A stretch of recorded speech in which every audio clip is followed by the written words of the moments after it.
David Licauco update. Yung may nagpa-picture pa nga kay David. Yan. Bound to Manila na si David ayon sa post. Yan sa nag-post. And may nagpa-picture din kay Alden yung host. Diyan sa pinuntahan niyang event. Sa Sangkaan Festival. At nagpakilig pa nga si David. Naswerte pa nga ni Ate Girl. May pa-flowers pa sa may kiss pa. Bilis pa nga niya si David. Yan, natuwa pa nga ni David yung kiss niya. Thumbs up pa nga yun.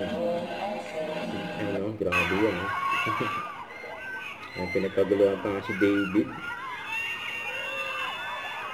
Mga audience dyan. Grabe kilig nila eh. Nakalapit kay David eh. Nakawakan ang kamay niya.